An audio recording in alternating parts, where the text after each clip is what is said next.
What's the word, good people, and happy Friday. I have to admit, I am in my casual, actively black today, coming off of a day full of conference calls, client meetings via Zoom, and moving into birthday celebrations for my son. Excited that he's now turning 10. Move to do this little conversation real quick. Haven't done this in quite some time, and it's been on my mind to share this idea, especially for small businesses, executives, those folks leading organizations, the people side of the organization, or even advising other aspects of the C-suite in terms of their management and management style. And it raises the question around how did you say it, right? So I've been having a lot of discussions around the way in which well-meaning discussions have turned south, resulted in complaints, or otherwise led to rifts in relationships, and the development of the right type of culture within the workplace.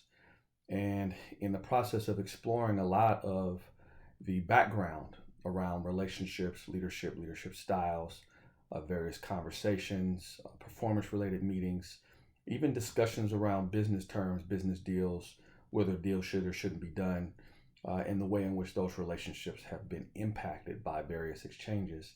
And it raises the question, how did you say it? How did you articulate your position, your disagreement with someone else's position, the ability to address the flaws in someone's argument or rationale, or the rationale that you have and why you think your position is the one that should be more strongly considered when trying to address communication within executive meeting rooms. And then, of course, when you're managing employees or direct reports, how you took the time to convey what you wanted them to receive. And when you ask yourself that question, how did you say it? Obviously, you want to think about the way in which it was received.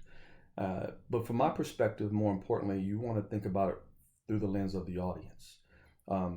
If we strive to be effective communicators, we have to appreciate who's listening. We can't speak the way we want to be heard if we haven't thought about the way we will be heard, the way the listener is going to receive. What filters does the listener have up that may impact the receipt of the information? What barriers might that person have to you as a communicator? Have you created any barriers? Are there any environmental barriers? What other experiences might you have about with the listener that will give you an additional perspective, insight into how you might want to communicate your message to make sure that it's being well received? This isn't about fluff. This isn't about leading with kind words or compliments. This isn't about softening a blow. This is about understanding how you will be received and considering whether the way you approached it is consistent with your mission.